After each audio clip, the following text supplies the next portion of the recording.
Hey guys, welcome to government jobs Gyan YouTube channel. Guys, आज की इस वीडियो में हम बात करेंगे एनएटीएस पोर्टल पर रजिस्ट्रेशन की अपडेट के बारे में। जी हाँ दोस्तों, जैसा कि आप सब जानते ही हैं, डिप्लोमा अप्रेंटिस और ग्रेजुएट अप्रेंटिस की मोस्टली जो भर्तियां होती है वो यहाँ पर national apprenticeship training scheme NATS portal के थ्रू भरी जाती है। तो कैसे आप यहां पर अपना एनएटीएस पोर्टल पर रजिस्ट्रेशन कर सकते हो, क्योंकि रजिस्ट्रेशन करने के बाद ही यहां पर आप इन भर्तियों के लिए अप्लाई कर पाते हो। तो यहां पर आपको एक बार अपना रजिस्ट्रेशन करना है और उसके बाद जब भी ग्रेजुएट अप्रेंटिस या फिर डिप्लोमा अप्रेंटिस की भर्तियां निकलेगी, आप उन पर अप्लाई करने के लिए एलिजिबल होंगे, आप अप्लाई कर पाओगे। तो कैसे यहां पर आपको अपना रजिस्ट्रेशन कंप्लीट करना है, इसकी पूरी जानकारी हम आपको स्टेप बाय स्टेप इस वीडियो में देंगे। बस आपको इस वीडियो को स्किप के बिना शुरू से लेकर एंड तक देखना है। उसके बाद वीडियो पसंद आए तो इसे लाइक और शेयर कर दें। चैनल पर नए हो तो इसे सब्सक्राइब कर लें।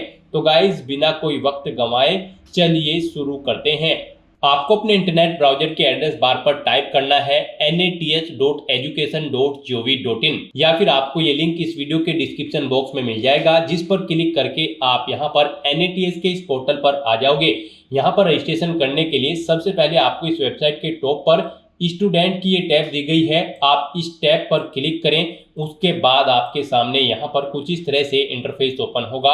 अब यहाँ पर आने के बाद आपको स्टूडेंट रजिस्टर के इस ऑप्शन पर क्लिक करना है। फिर आपके सामने यहाँ पर कुछ इस तरह से इंटरफेस ओपन होगा।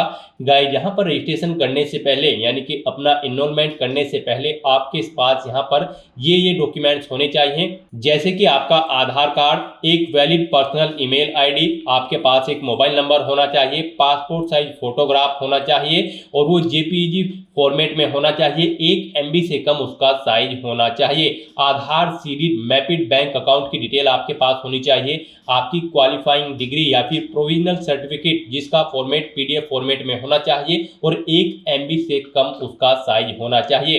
फर्स्ट पेज की आपकी बैंक की पासबुक और बैंक अकाउंट या फिर बैंक अकाउंट स्टेटमेंट यहाँ पर आपकी होनी चाहिए PDF फॉर्मेट में और उसका साइज भी 1 MB से कम होना चाहिए। तो यहाँ पर अब आपसे पूछा गया है कि क्या आपके पास ये सभी डॉक्यूमेंट्स हैं। तो यहाँ पर अगर हैं तो आप यस के इस ऑप्शन पर क्लिक करें। उसके बाद आपके सामने यहाँ पर कुछ इस तरह से इंटरफेस ओपन होगा। अब यहाँ पर आने के बाद आपको सबसे पहले अपना मोबाइल नंबर एंटर करना है, फिर आपको अपनी ईमेल आईडी एंटर करनी है। ये कैप्चा कोड का आंसर आपको यहाँ पर एंटर करना है और उसके बाद गाइस यहाँ पर आपको सेंड OTP के इस ऑप्शन पर क्लिक कर देना है। उसके बाद आपके रजिस्टर्ड मोबाइल नंबर और ईमेल आईडी पर OTP गए हैं, वो OTP आपको यहाँ पर एंटर करने हैं और उसके बाद गाइस यहाँ पर आपको वेरीफाई OTP के इस ऑप्शन पर क्लिक करके अपना मोबाइल नंबर और ईमेल आईडी को वेरीफाई कर लेना है। नेक्स्ट आपके सामने कुछ इस तरह से इंटरफेस ओपन होगा। अब यहाँ पर आपको अपना रजिस्ट्रेशन कंप्लीट कर लेना है। सबसे पहले यहाँ पर आपसे पूछा गया है कि क्या आपने यहाँ पर अप्रेंटिसशिप प्रोग्राम की पहले से ट्रेनिंग ले रखी है। तो यहाँ पर आपको नो ऑप्शन सेलेक्ट करना है। उसके बाद यहाँ पर आपसे पूछा गया है कि क्या आपको वर्क एक्सपीरियंस है 1 साल का या फिर इससे ज़्यादा। तो यहाँ पर भी आपको नो ऑप्शन सेलेक्ट करना है। उसके बाद यहाँ पर आपसे पूछा गया है कि आपने यहाँ पर अपनी एजुकेशन कैसे पास आउट की है, डिस्टेंट, पार्ट टाइम या फिर रेगुलर। आप अपने कोडिंग ऑप्शन सेलेक्ट करें। फिर यहाँ पर आपको अपना नाम एंटर करना है अपने आधार के अकॉर्डिंग। उसके बाद यहाँ पर आपको अपनी डेट ऑफ बर्थ इस कैलेंडर में से सिलेक्ट कर लेनी है। फिर गाइस यहाँ पर आपको अपना जेंडर सेलेक्ट करना है। उसके बाद यहाँ पर आपको अपनी कैटेगरी सिलेक्ट करनी है। फिर यहाँ पर आपको अपना आधार नंबर मेंशन करना है। उसके बाद यहाँ पर आपको अपना आधार कार्ड अपलोड करना है। ये PDF फॉर्मेट में होना चाहिए, 1 MB से कम उसका साइज होना चाहिए। उसके बाद यहाँ पर आपको अपना स्टेट सेलेक्ट करना है। फिर आपको अपना डिस्ट्रिक्ट यहाँ पर सेलेक्ट कर लेना है। फिर यहाँ पर आपको इंस्टीट्यूट का नाम सेलेक्ट करना है जिससे आपने अपनी क्वालिफिकेशन पास आउट की है, और अगर इस लिस्ट में उसका नाम नहीं है तो यहाँ पर आप अदर ऑप्शन सेलेक्ट कर सकते हैं। उसके बाद यहाँ पर गाइज आपको अपनी एजुकेशन का टाइप सेलेक्ट करना है। आपके पास डिप्लोमा इन इंजीनियरिंग या फिर टेक्नोलॉजी है, डिप्लोमा इन जनरल स्ट्रीम है, ग्रेजुएट इन इंजीनियरिंग या फिर टेक्नोलॉजी है, या फिर ग्रेजुएट इन जनरल स्ट्रीम है। आप अपने अकॉर्डिंग यहाँ पर अपनी एजुकेशन का टाइप सेलेक्ट करें। उसके बाद यहाँ पर आपको अपने कोर्स का नाम सेलेक्ट कर लेना है अपनी एजुकेशन टाइप के अकॉर्डिंग। उसके बाद यहाँ पर आपको अपना स्पेशलाइजेशन सेलेक्ट करना है। फिर यहाँ पर आपको स्टूडेंट ID यानी कि अपनी ID यूनिक रजिस्ट्रेशन या फिर रोल नंबर एंटर करना है। पासिंग ईयर आपको यहाँ पर सिलेक्ट करना है, पासिंग मंथ यहाँ पर आपको सिलेक्ट कर लेना है। फिर यहाँ पर आपको अपनी परसेंटेज एंटर करनी है, कितने परसेंट मार्क्स आपने यहाँ पर अपनी इस डिप्लोमा या फिर डिग्री में ऑब्टेन किए हैं, और अगर सीजीपीए में है तो उसे कन्वर्ट करके यहाँ पर आप परसेंटेज में ही अपने मार्क्स की डिटेल प्रोवाइड कराएंगे। उसके बाद आपको इस पेज को नीचे स्क्रॉल डाउन करना है। फिर यहाँ पर आपको अपना पासवर्ड क्रिएट करना है। यहाँ पर आपका पासवर्ड अल्फा न्यूमेरिक फॉर्मेट में होना चाहिए। मीन्स आपके पासवर्ड में कम से कम एक अपर केस कैरेक्टर, एक लोअर केस कैरेक्टर, एक इंटीजर नंबर, एक स्पेशल कैरेक्टर जैसे कि @ या फिर डॉलर होना चाहिए। तो इस फॉर्मेट में यहाँ पर आपको अपना पासवर्ड रेडी करना है। वही पासवर्ड आपको कंफर्म पासवर्ड फील्ड में एंटर करना है। फिर यहाँ पर आपको इस कैप्चा कोड का आंसर यहाँ पर एंटर करना है, और उसके बाद गाइज यहाँ पर आपको सबमिट के इस ऑप्शन पर क्लिक कर देना है। इस तरह से यहाँ पर आपका रजिस्ट्रेशन सक्सेसफुली कंप्लीट हो जाएगा। आपकी ईमेल आईडी पर एक कंफर्मेशन लिंक सबमिट किया गया है। कुछ इस तरह से आपको यहाँ पर ये लिंक मिलेगा, आपको इस लिंक पर क्लिक कर देना है। उसके बाद आपके सामने यहाँ पर कुछ इस तरह से इंटरफेस ओपन होगा। अब यहाँ पर आपको मैसेज शो कर दिया गया है, आपका एक्टिवेशन सक्सेसफुली कंप्लीट हो चुका है, आपका अकाउंट एक्टिवेटेड हो चुका है। अब यहाँ पर आपको लॉगिन करना है। तो यहाँ पर अब आपको अपनी ईमेल आईडी एंटर करनी है, अपना पासवर्ड एंटर करना है जो आपने क्रिएट किया है। ये कैप्चा कोड का आंसर आपको यहाँ पर प्रोवाइड करना है, और उसके बाद गाइस यहाँ पर आपको लॉगिन के इस ऑप्शन पर क्लिक करके अपने डैशबोर्ड में लॉगिन कर लेना है। आपका डैशबोर्ड यहाँ पर कुछ इस तरह से शो होगा। गाइस यहाँ पर आपको 5 स्टेप्स को कंप्लीट करते हुए अपना रजिस्ट्रेशन कंप्लीट करना है। यहाँ पर सबसे पहले आपको अपनी बेसिक डिटेल देनी है, फिर आपको अपनी एजुकेशनल क्वालिफिकेशन की डिटेल देनी है। उसके बाद यहाँ पर आपको अपनी कम्युनिकेशन इन्फॉर्मेशन की डिटेल देनी है, फिर आपको ट्रेनिंग प्रेफरेंस सेलेक्ट करना है, और फिर आपको एंड में अपनी बैंक की डिटेल देते हुए अपना रजिस्ट्रेशन कंप्लीट कर लेना है। तो यहाँ पर आने के बाद सबसे पहले अपना पासपोर्ट साइज फोटो अपलोड करना है। फोटो यहाँ पर आपका जेपीजी, जेपीईजी या फिर पीएनजी फॉर्मेट में होना चाहिए। आपको चूज फाइल बटन पर क्लिक करना है, फाइल को सिलेक्ट कर लेना है, और अपना पासपोर्ट साइज कलर फोटो यहाँ पर आपको अपलोड कर देना है। उसके बाद आपको इस पेज को नीचे स्क्रॉल डाउन करना है, और फिर यहाँ पर आपको अपनी मदर का नाम एंटर करना है। उसके बाद आपको अपने फादर का नेम एंटर करना है। फिर यहाँ पर आपसे पूछा गया कि क्या आप माइनॉरिटी कम्युनिटी के अंतर्गत आते हैं, अगर आते हैं तो यस करें, और फिर अपनी माइनॉरिटी कम्युनिटी यहाँ पर आप सिलेक्ट करें, और नहीं आते हैं तो यहाँ पर आपको नो ऑप्शन सिलेक्ट कर लेना है। उसके बाद आपसे पूछा गया कि क्या आप पर्सन विद डिसेबिलिटी कैंडिडेट हैं, अगर हैं तो आप यस करेंगे, नहीं तो नो ऑप्शन सिलेक्ट करेंगे। उसके बाद यहाँ पर आपको आपकी ईमेल आईडी और मोबाइल नंबर ऑटोमेटिकली फिल मिल जाएगा जो आपने रजिस्ट्रेशन टाइम पे प्रोवाइड कराया था, और बस यहाँ पर अब आपको सेव एंड कंटिन्यू के इस ऑप्शन पर क्लिक करना है।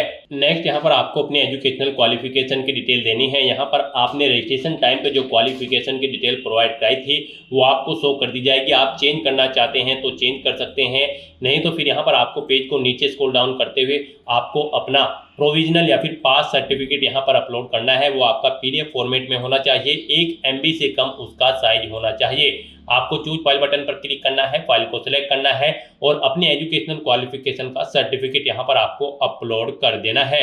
और उसके बाद आपसे पूछा गया है आपने जो भी क्वालिफिकेशन की होगी, आपने जो ऊपर डिटेल प्रोवाइड कराई है वो आपने किसके बाद की थी, डिप्लोमा, हायर क्वालिफिकेशन या फिर हाई स्कूल या फिर ITI। आप अपने अकॉर्डिंग यहाँ पर ऑप्शन सेलेक्ट करें और उसकी डिटेल फिर यहाँ पर दें। जैसे कि यहाँ पर आपको सबसे पहले अपना स्टेट सेलेक्ट करना है, फिर यहाँ पर आपको अपना स्कूल या इंस्टीट्यूट का डिस्ट्रिक्ट सेलेक्ट करना है। जो क्वालिफिकेशन की डिटेल यहाँ पर आप प्रोवाइड करने जा रहे हैं वो आपने किस डिस्ट्रिक्ट से पास आउट की है। फिर यहाँ पर आपको स्कूल या इंस्टीट्यूट का नाम देना है, फिर आपको अपने बोर्ड का नाम देना है जिससे आपने अपनी 10वीं या फिर 12वीं क्लास पास आउट की है, या फिर स्कूल का नाम दे जिससे आपने अपनी ITI या फिर डिप्लोमा पास आउट किया है। फिर यहाँ पर आपको अपनी ID, स्टूडेंट ID या फिर इनरोलमेंट नंबर एंटर करना है। उसके बाद आपने कितनी परसेंटेज यहाँ पर ऑब्टेन किए हैं वो आपको एंटर करनी है। अपने बारे में आप इंफॉर्मेशन यहाँ पर दें। फिर यहाँ पर आपको अपनी जनरल स्किल्स की डिटेल देनी है। फिर यहाँ पर आपको अपनी लैंग्वेज की डिटेल देनी है, कौन कौन सी लैंग्वेज यहाँ पर आप जानते हैं, जैसे कि हिंदी, इंग्लिश या फिर उर्दू। कोमा लगाकर आपको अपनी लैंग्वेज की डिटेल यहाँ पर प्रोवाइड करा देनी है कुछ इस तरह से। और फिर यहाँ पर गाइड आपको अपनी डिटेल प्रोवाइड कराने के बाद सेव एंड कंटिन्यू के इस ऑप्शन पर क्लिक करना है। नेक्स्ट यहाँ पर आपको अपनी कम्युनिकेशन इन्फॉर्मेशन देनी है। यहाँ पर सबसे पहले आपको अपना परमानेंट एड्रेस एंटर करना है। आप अपना पिन कोड एंटर करें, पोस्ट ऑफिस सेलेक्ट करें, डिस्ट्रिक्ट सेलेक्ट करें, स्टेट सेलेक्ट करें, उसके बाद यहाँ पर आप अपना एड्रेस मेंशन कर दें और उसके बाद यहाँ पर आपको अपना प्रेजेंट एड्रेस देना है। और अगर आपका प्रेजेंट एड्रेस आपके परमानेंट एड्रेस के अकॉर्डिंग सेम है तो आप इस चेकबॉक्स को ओके कर दें, ऑटोमेटिकली आपका प्रेजेंट एड्रेस आपके परमानेंट एड्रेस के अकॉर्डिंग फिल हो जाएगा। उसके बाद गाइस यहाँ पर आपको सेव एंड कंटिन्यू के इस ऑप्शन पर क्लिक कर देना है। नेक्स्ट यहाँ पर आपको अपनी ट्रेनिंग प्रेफरेंस देनी है। सबसे पहले यहाँ पर आपको अपनी ट्रेनिंग के लिए लोकेशन सेलेक्ट कर लेनी है। 3 चॉइसेस आपको दी गई हैं। पहले आप स्टेट सेलेक्ट करें, फिर यहाँ पर आप डिस्ट्रिक्ट सेलेक्ट करें। इस तरह से आपको 1 बाय 1 करके यहाँ पर अपनी 3 लोकेशन सेलेक्ट कर लेनी है। उसके बाद यहाँ पर गाइड आपको अपनी फील्ड प्रेफरेंस देनी है। फील्ड प्रेफरेंस में भी आपको 3 चॉइसेस दी गई हैं। आप 3 फील्ड यहाँ पर सेलेक्ट कर सकते हैं अपनी चॉइस के अकॉर्डिंग। आप अपनी चॉइस के अकॉर्डिंग कोई भी 3 फील्ड यहाँ पर सेलेक्ट करें। यहाँ पर केयरफुली आपको अपनी फील्ड प्रेफरेंस सेलेक्ट करनी है। इसी के अकॉर्डिंग ही आपको आपके डैशबोर्ड में वैकेंसी शो होंगी, यानी कि जो भी आपकी फील्ड प्रेफरेंस होगी और उससे रिलेटेड भर्ती जब आएगी तभी आप उन पर अप्लाई कर पाओगे। इन फील्ड प्रेफरेंसेस से अलग अगर आपकी भर्ती कोई निकलेगी अप्रेंटिस की तो फिर आपके सामने वहां पर वैकेंसी शो नहीं होगी। आपकी फील्ड प्रेफरेंस से अलग जो भी भर्तियां होंगी उन पर आप अप्लाई नहीं कर पाओगे। तो यहाँ पर आपको अपनी क्वालिफिकेशन के अकॉर्डिंग फील्ड प्रेफरेंस देनी है। 3 फील्ड प्रेफरेंस यहाँ पर आपको देनी है और उसके बाद गाइज आपको यहाँ पर सेव एंड कंटिन्यू के इस ऑप्शन पर क्लिक कर देना है। नेक्स्ट यहाँ पर आपको अपनी बैंक डिटेल देनी है। यहाँ पर आने के बाद सबसे पहले आपको अपने बैंक का IFSC कोड एंटर करना है। फिर उसके अकॉर्डिंग यहाँ पर आपको बैंक ब्रांच नेम मिल जाएगा और आपके बैंक का नेम यहाँ पर आपको ऑटोमेटिकली मिल जाएगा। उसके बाद यहाँ पर आपको बैंक अकाउंट होल्डर का नाम देना है, यानी आपको आपका नाम देना है जो आपके बैंक के अकाउंट में है। उसके बाद आपको यहाँ पर अपना बैंक अकाउंट नंबर देना है। फिर गाइड यहाँ पर आपको अपनी पासबुक अपलोड करनी है, या फिर अगर आपका करंट अकाउंट है तो फिर यहाँ पर आपको अपनी स्टेटमेंट अपलोड कर देनी है। वो यहाँ पर आपके PDF फॉर्मेट में होने चाहिए। आपको चूज फाइल बटन पर क्लिक करना है, फाइल को सेलेक्ट कर लेना है और अपनी पासबुक या फिर बैंक स्टेटमेंट यहाँ पर आपको अपलोड कर देनी है। और उसके बाद गाइज आपको यहाँ पर सेव एंड प्रीव्यू के इस ऑप्शन पर क्लिक कर देना है।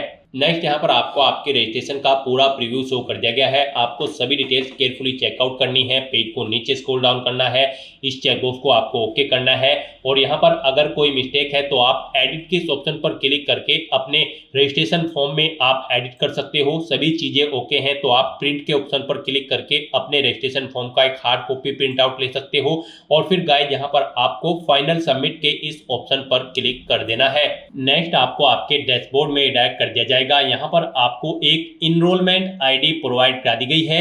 आपको इसे केयरफुली नोट डाउन करके रख लेना है फ्यूचर यूज के लिए। और ये ID आपकी रजिस्टर्ड ईमेल ID पर भी सबमिट कर दी गई है।